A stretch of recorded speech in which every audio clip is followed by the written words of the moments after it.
இடங்களை பார்த்து பொழியாது.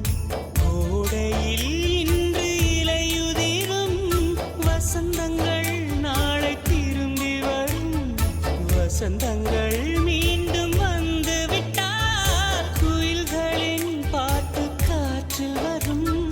முடிவதும் பின்பு தொடர்வதும் இந்த வாழ்க்கை சொல்லும் பாடங்கள் தானே கேளடி.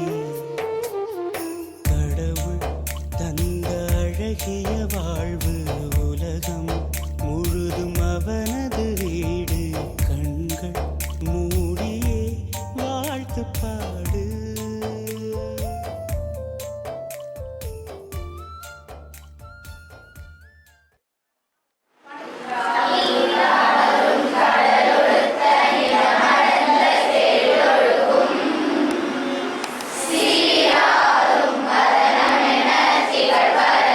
கண்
must be grateful to Pasumurthy sir. சரியா?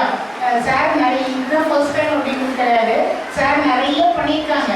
இந்த வருஷம் இப்போதைக்கு நம்ம ஸ்கூலில் வச்சு ஸ்டார்ட் பண்ணியிருக்காங்க. சரியா?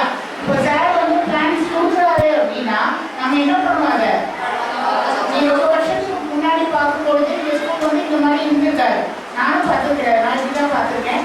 நம்ம கணேசன் பண்ணி சார் தான் என்ன பண்ணியிருக்காங்க, அப்போதைக்கு டீச்சர்ஸும் ப்ளஸ் போட்டுலாம் போகக்கூடாது. நம்ம அதை இவங்க திருப்பி ரிவ்யூ பண்ண வரும்பொழுது சூப்பராக இந்த ஸ்கூல் ஸ்டூடெண்ட்ஸ் மென்ஷன் பண்ணியிருக்காங்க அப்படின்னு சொல்லி we must get appreciation from them. சரியா? அது மாதிரி நம்ம என்ன பண்ணணும், இந்த பிளான்ஸ் எல்லாத்தையும் நம்ம பார்த்துக்கணும். சரியா? இந்த பள்ளியின் சார்பாக அரசு மேல்நிலைப் பள்ளி மேடவாக்கம் இப்பள்ளியின் சார்பாக பசுமூர்த்தி சார் மற்றும் எக்ஸ்ட்ரா சார்பாக வந்திருக்கும் அனைவரையும் வருக வருகை வரவேற்கிறோம்.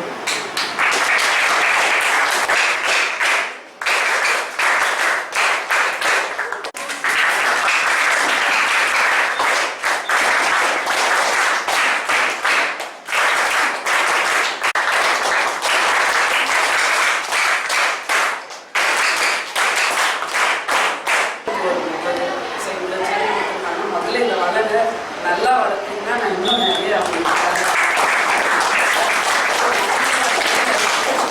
நல்லா வளர்த்து நாங்கள் நல்லா கொண்டு வந்துட்டோம், கொடுத்த எல்லாத்தையும் நாங்கள் காப்பாற்றிட்டோம் அப்படின்னு சொன்னால் இன்னும் அதிகமாக நமக்கு வந்து ஸ்கூலுக்கு நிறைய டீச்சர்லாம் சப்போர்ட் பண்ணுறேன்னு சொல்லியிருக்காங்க.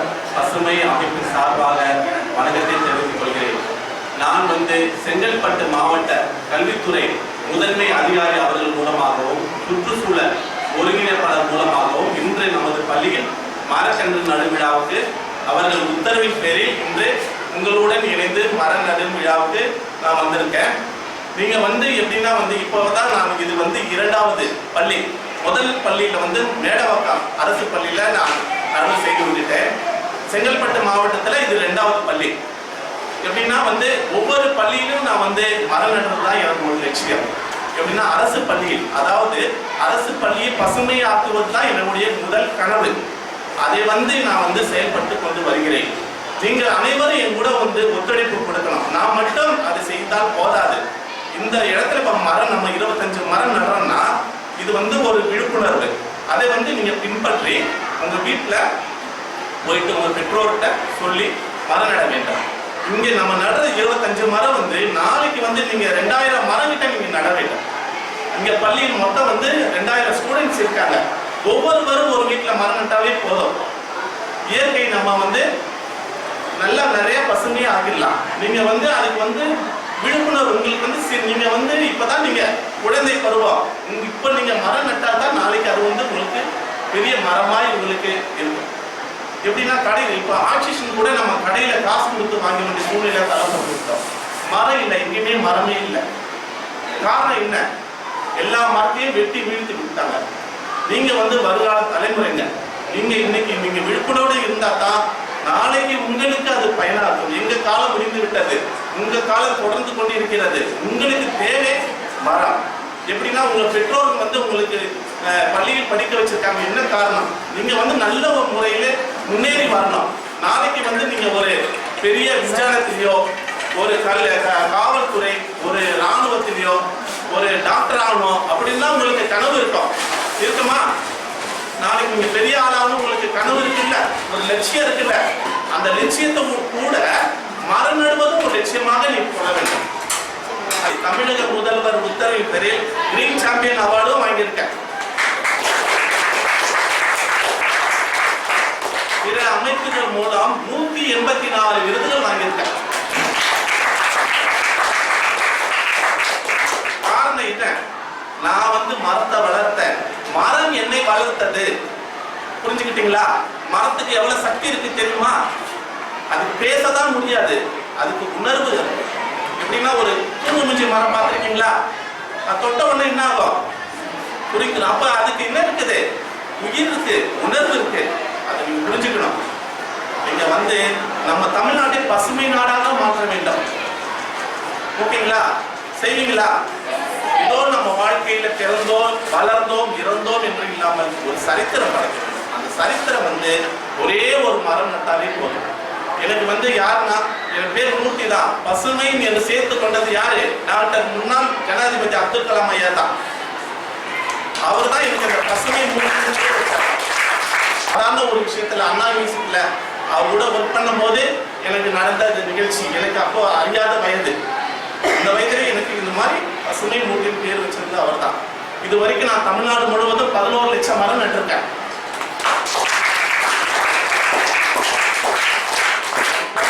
நீங்களும் என்னுடைய இணைந்து ஒரு சங்கிலி தொடர் போல மரம் நட்டாதான் அந்த தமிழ்நாட்டை நம்ம வந்து பசுமை நாடாக மாற்ற வேண்டும்.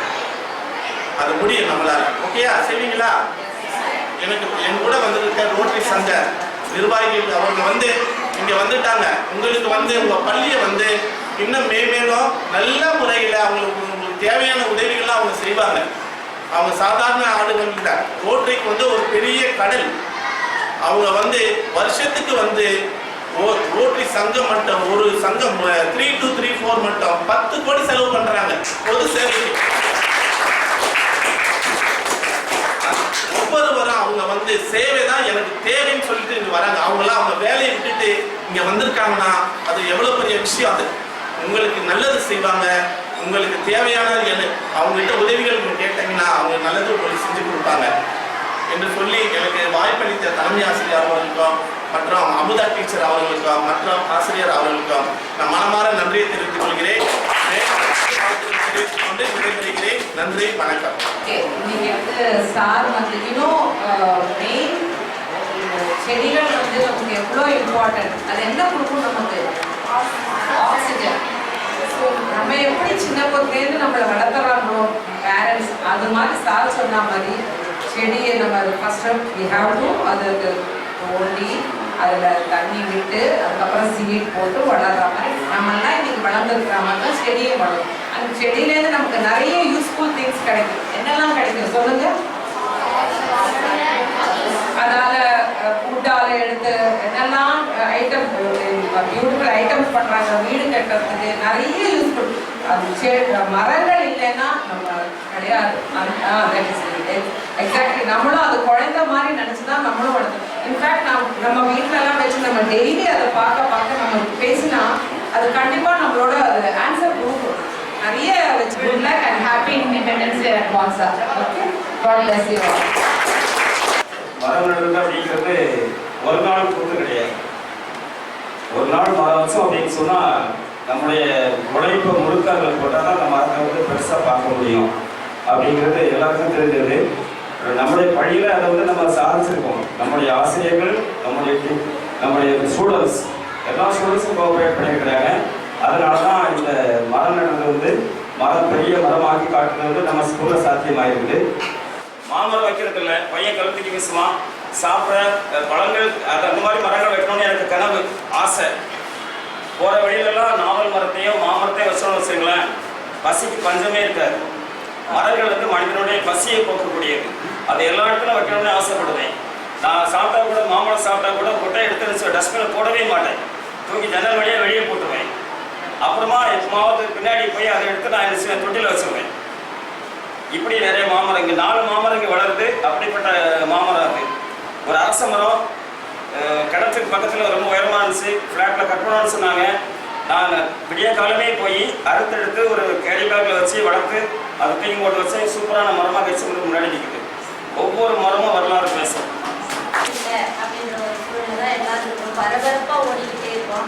அந்த ஒரு சூழலையும் வந்து இயற்கையை பாதுகாக்கணும் அப்படின்ற ஒரு நோக்கத்தோட அதில் ஒரு பகுதியாக மரம் வளர்க்கணும் அப்படின்ற எண்ணத்தோடு செயல்படக்கூடிய இந்த அமைப்புக்கு பசுமைமூர்த்தி ஐயா அவர்களுக்கும் அவர்களுக்கு உதவியாக உடன் செயல்படக்கூடிய அனைவருக்கும் நன்றியை தெரிவித்துக் கொள்கிறேன். சரி, ட்ரீஸ் வந்து ஆக்சிஜன் கொடுக்கும்னு சொன்னீங்க, கரெக்ட்? சொன்னீங்களா? வேற என்னென்ன கொடுக்கும்?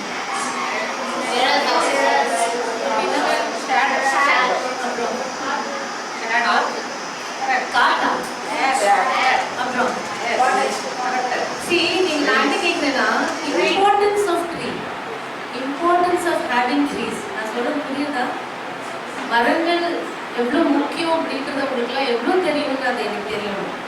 ஆக்சிஜன் கொடுக்குறது ஒன்று தான் நீங்கள் சொன்னீங்க. மற்றது என்னென்ன? மற்றது வந்து சாயிலை கன்சர்வ் பண்ணணும். புரியுதா? சாயில் இருக்கு தெரியுமா, அந்த மண்ணை வந்து ப்ரொடெக்ட் பண்றது மரம் தான். எல்லாம் போயிடுச்சுனாக்கா சாயில் இரோஷன் அவாய்ட் பண்றது அதுதான். அந்த சாயில் இருக்கிறதுனால தான் தண்ணி ரீட்டைன் ஆகும். அந்த சாயில் இருந்தால் தான் தண்ணி இருக்கும். தண்ணி அந்த பூமிக்கு அடியில் தண்ணி இல்லை, நமக்கு குடிக்க நீர் கிடையாது. நான் வந்து ஸ்கூலில் படிச்சுட்டு இருந்துச்சு, எனக்கு அப்போ சொன்னாங்க இனிமேல் நீங்கள் குடிக்கிற தண்ணி பாட்டிலில் தான் வரும்னு. அது வந்துடுச்சு. இப்போ அடுத்தது என்ன, நீங்களாம் பெரியவாளாகச்சு தண்ணி இருக்குமா இங்கே கீழே? நீங்கள் இந்த மரத்தை ப்ரொடெக்ட் பண்ணாதான் உங்களுக்கு தண்ணி இருக்கும். புரியுதா? எல்லாமே கனெக்டட். ட்ரீ இருந்தால் தான் சாயில், சாயில் இருந்தால் தான் தண்ணி, தண்ணி இருந்தால் தான் உயிர், தண்ணி இல்லைன்னா உயிர் கிடையாது. மரம் இருந்தது எவ்வளோ முக்கியம் என்று சொன்னாங்க. மரம் இருக்கிறதெல்லாம் தண்ணி நம்ம வாழ்கிறதே மரத்தால் தான். அந்த மரத்தை அழிக்காமல் பார்க்கணும்.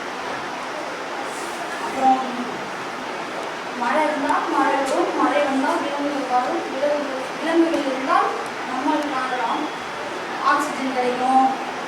அப்புறம் சாப்பிட்றது அரிசி எல்லாம்